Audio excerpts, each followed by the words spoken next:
Bueno, comienza acá nuestra clase de Ciencias Naturales. Vamos a seguir avanzando con las páginas del libro. Vamos a trabajar esta semana con la página 142 y 143. La clasificación de los seres vivos. Bueno, antes de empezar a leerles, les quiero contar un poquito acerca de lo que es clasificar, qué significan los criterios de clasificación.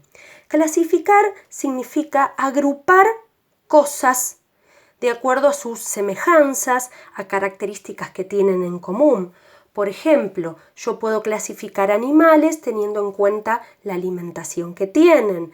La semana pasada yo les hice agrupar de acuerdo a la locomoción, por ejemplo, cómo se trasladan.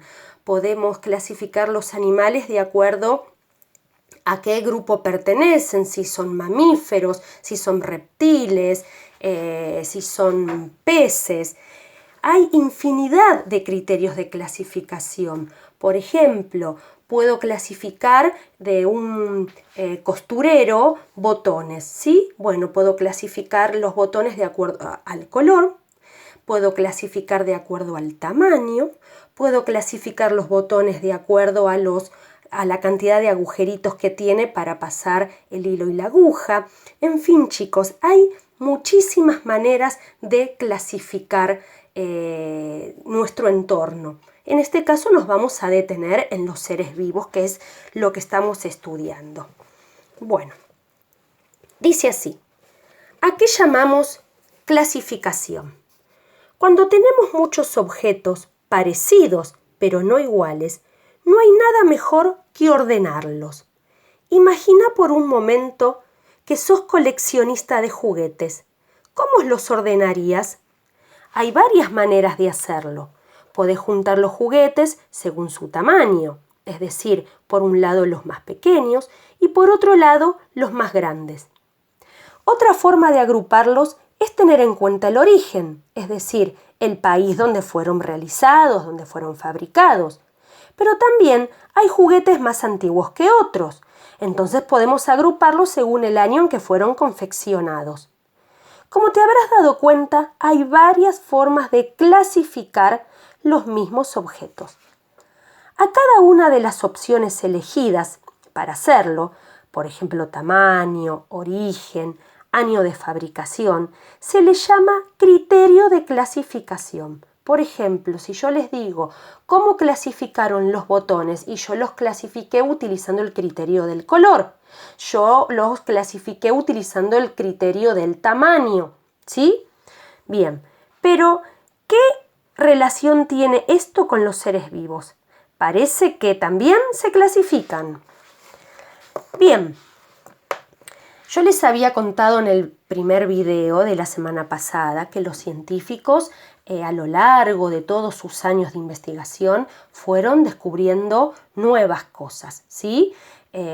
Todo tenía que ver con el avance o no de la tecnología. Yo les conté que antiguamente desconocían la existencia de los microorganismos. ¿Por qué lo desconocían? Porque no estaba el invento del microscopio, ¿sí?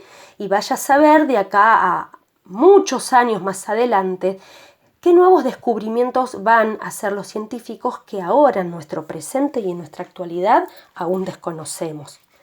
Bien, voy a leerles acerca de filósofos y personas muy estudiosas que se han dedicado a estudiar y a seguir mucho la ciencia de los seres vivos.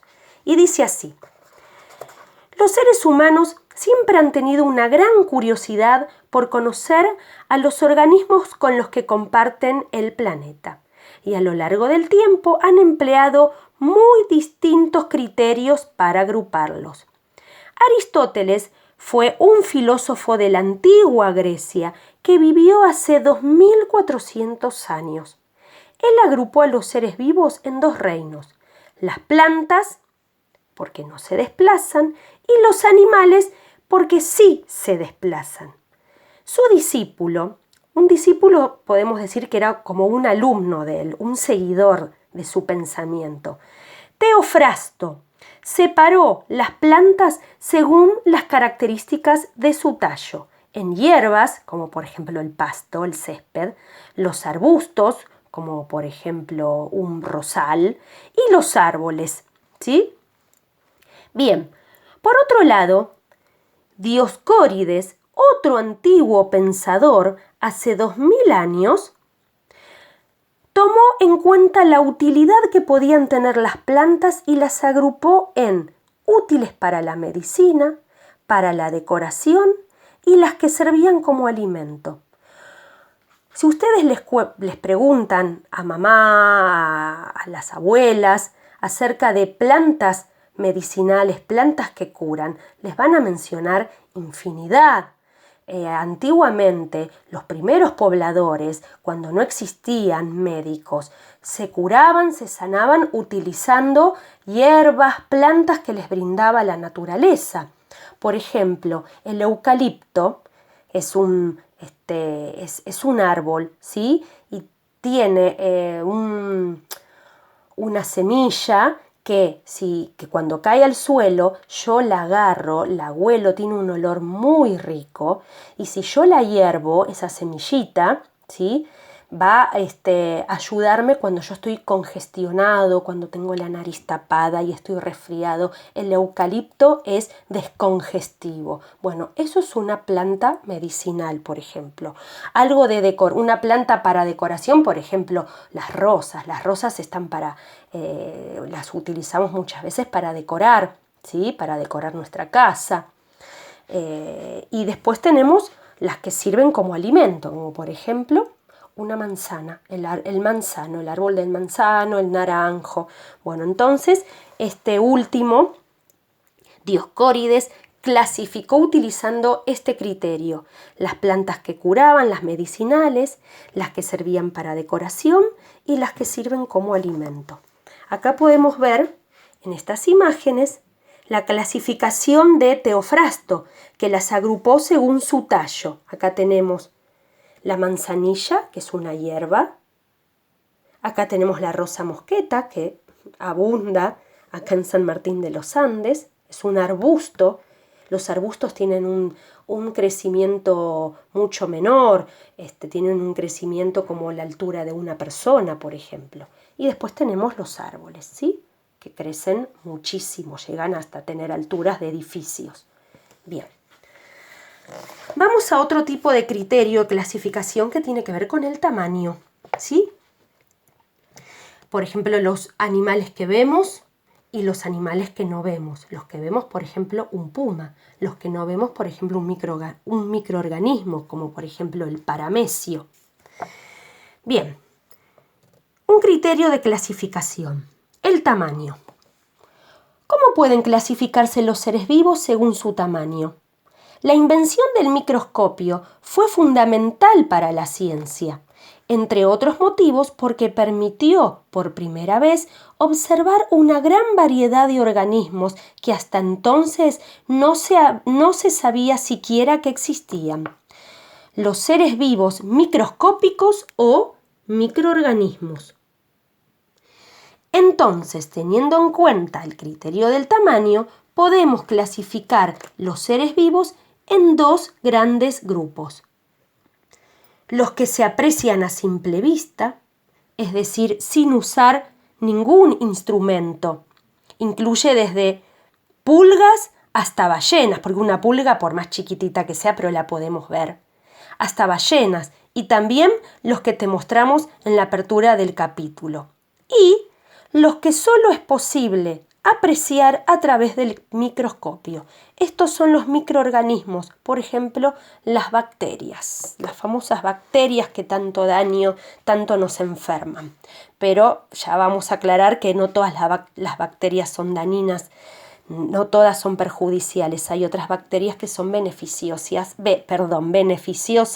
y las tenemos, por ejemplo, en nuestro intestino, la famosa flora intestinal.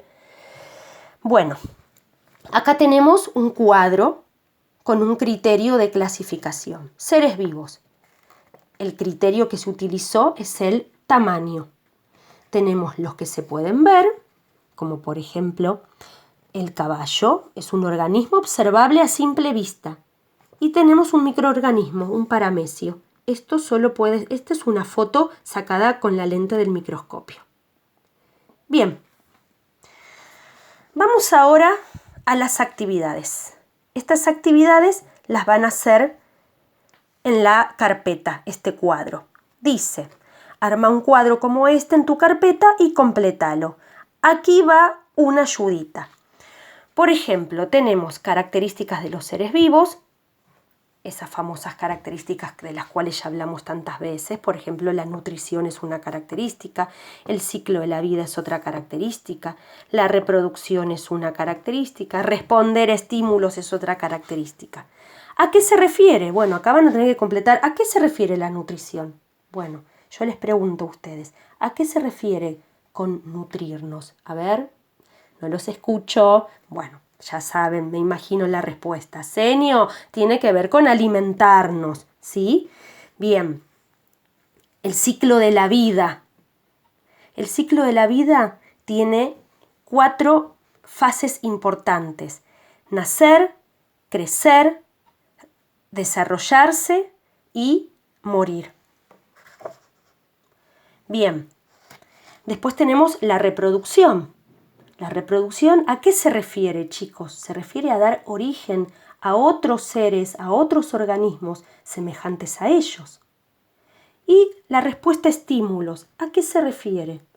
Bueno, tiene que ver con esas respuestas que tenemos los seres vivos a los cambios del entorno. ¿Se acuerdan que yo les di el ejemplo cuando baja la temperatura y tenemos frío? ¿Qué pasa con nuestra piel? Bueno, eso es una respuesta a un estímulo del entorno. Lo que pasa con nuestras pupilas cuando estamos oscuras, cuando estamos con la luz, con el sol que nos da directo a los ojos, ¿sí? Y bueno, y acá tienen que poner ejemplos. Acá, por ejemplo, les pone nutrición. Ejemplos. Bueno, los seres humanos nos alimentamos con productos animales y vegetales, respiramos y eliminamos desechos. Eso es un ejemplo que ya les deja el libro. Bueno, el ciclo de la vida, un ejemplo. Bueno, todos los seres vivos cumplen con esas 4 etapas del ciclo vital, que ya se las dije. Nacen, crecen, se desarrollan y mueren. Bien, la reproducción, un ejemplo.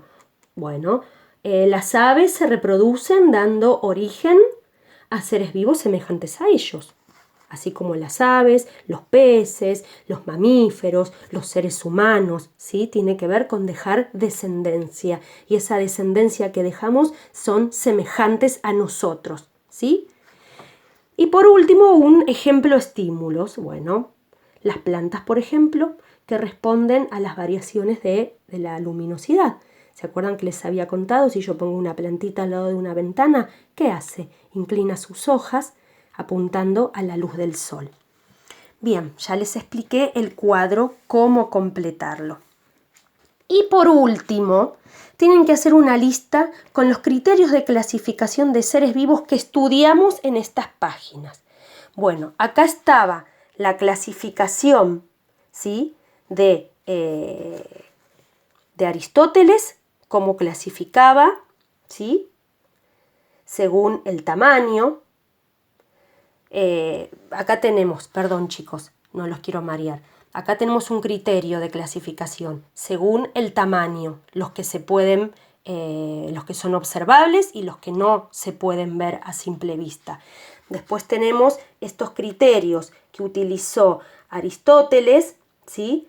El criterio que utilizó Aristóteles tenía que ver con el desplazamiento, los que se mueven por sí mismos de los que no se mueven por sí mismos, como por ejemplo los que no se trasladan, las plantas.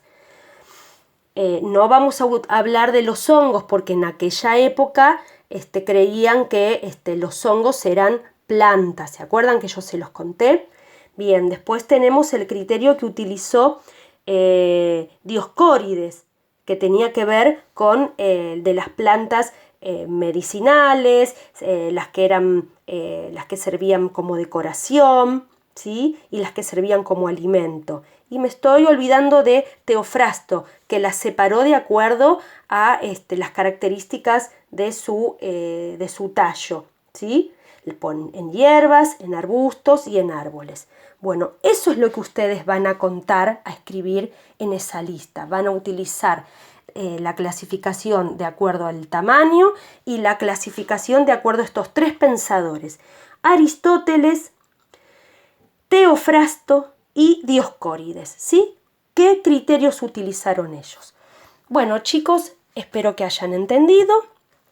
Les mando un saludo y hasta nuestro próximo video.